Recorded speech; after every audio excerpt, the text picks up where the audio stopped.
Sgraffito is a technique where you are painting underglaze.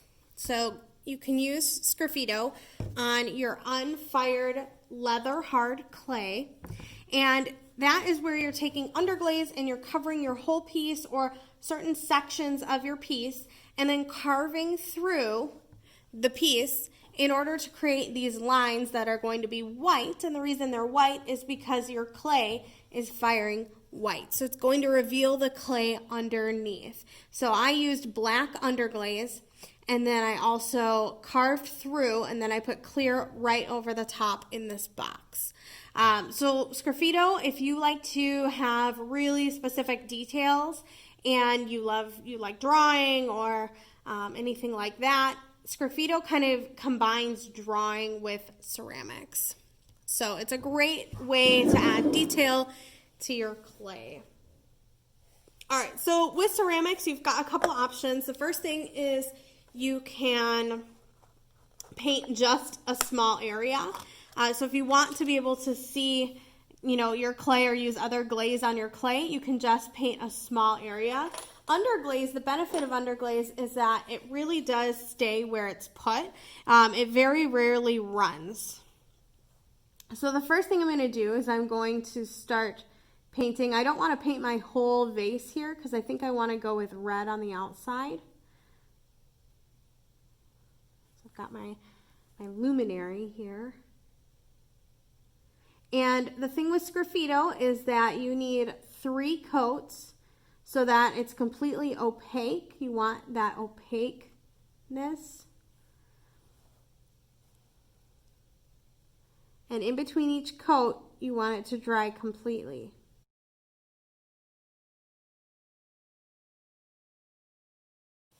The second option with painting your underglaze for Sgraffito is going to be to cover your whole box. So if you want your whole box to be one color and you want your design to go all the way around it, you're going to have to paint your whole box that color underglaze. Now you know it's underglaze because it has a green label and it says underglaze on it, and it's in a whole separate cabinet in our studio. So you're going to paint your underglaze over the whole thing. You're going to do what's called alternating brush strokes.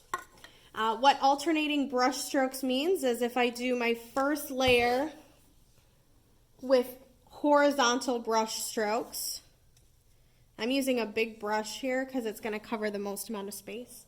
But if you do your first layer horizontal, you let it dry all the way. Then you'll do your next layer vertical. So if you're going to cover your whole thing with underglaze, you need to make sure that everything is smoothed out just the way you want it. So this whole thing is nice and smooth.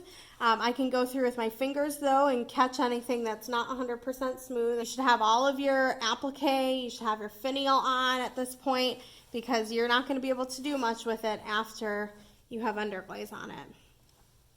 So I've got this wrap, saran wrap. I'm making sure it sticks all the way out so I don't catch it too much with the underglaze, and also so I don't miss spots with my underglaze. So I'm letting it stick straight out, and I'm going to start with horizontal brush strokes.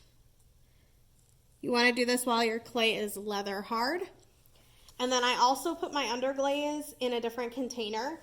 The reason why is because underglaze can be used in our studio on fired and unfired work, and if you're using your underglaze on fired work with overglaze right over top, we want to keep it nice and clean. So whenever you're using underglaze, you want to put it in a separate container to use and just take what you need.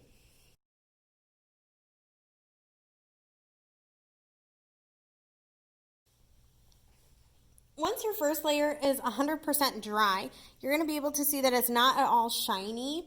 It is matte. So then what you're going to do is you're going to put on your second layer and you're going to alternate those brush strokes. So I went horizontally the first time. Now I'm going vertically the second time. Remember, if you don't let it dry all the way, what's going to happen is you'll be pulling up more underglaze as you put more on. Once your underglaze is all dry, you're ready to start putting in your different mark making. So you can see that I've done some simple designs here. But here are some tools that you can use for Sgraffito. So your needle tool, you can use a paper clip to substitute. Loop tools, your small loop tools, again, you can bend a paper clip to use these as well. And then these are called Sgraffito tools. So these are Sgraffito blades. There's a curved blade. It gives you nice tapered lines. And then there's a pointed blade, which is more like an X-Acto knife. All right, so the first thing that I'm going to do is I'm going to actually draw in with my needle tool. And I'm drawing through my underglaze. I want to make sure that it's leather hard. If my clay is really wet right now, as I draw through, instead of the clay coming off, it's just going to get kind of mushy, and I don't want that. So I'm starting to kind of carve through. I can go from multiple angles, and you can carve really thin lines, you can carve really thick lines, kind of up to you and what you're kind of going for. So I can do a lot with just my needle tool, and you can do a lot with just your needle tool or a paper clip. And then I can also use my Sgraffito tool, and this makes these really nice tapered lines, and it kind of cleans up those edges.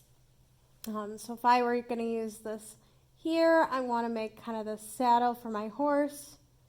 And as I bend it to use different parts of the blade, it takes off clay in sort of a tapered way. And you can get this same effect with your needle tool or a paper clip and just going over it again. And then you can also use your loop tool if you want really big ones. You can kind of use the end of your loop tool here.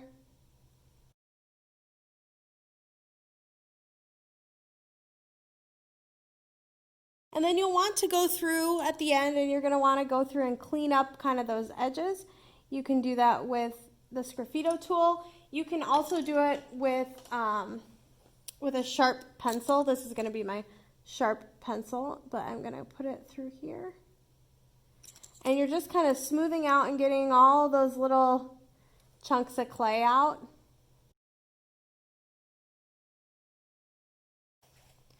When you're finished with your Sgraffito, you can take a really clean brush and just go over all of your little lines.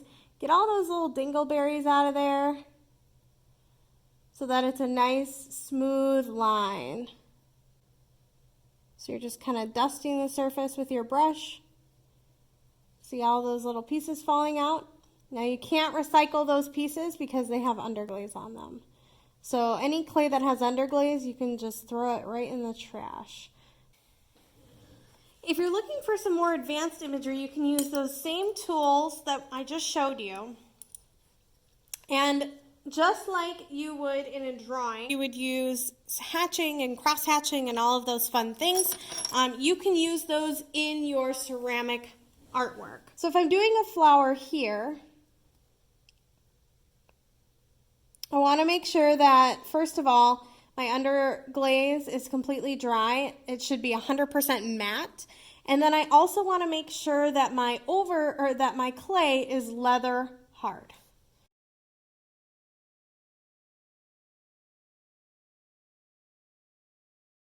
All right, so I've got my first part here, and this is the outside of my flower. Now what I'm going to do is I'm going to start going through and figuring out, okay, I need to put in some values. So where do I want my highlights? I want my highlights on my flower to be at the top here. So I'm going to carve through more at the top.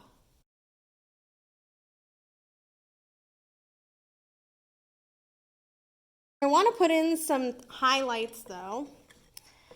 So what I'm going to do here is I'm putting in my directional highlights.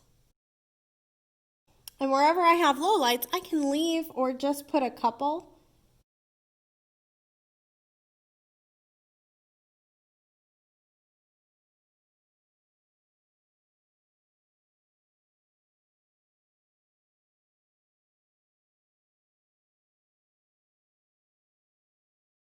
can see where having those thicker lines is going to make it shine brighter, and then having the darker areas stand for your dark values, and then kind of stippling or hatching there will work really well to give you texture. So these are some more advanced imagery that you can use.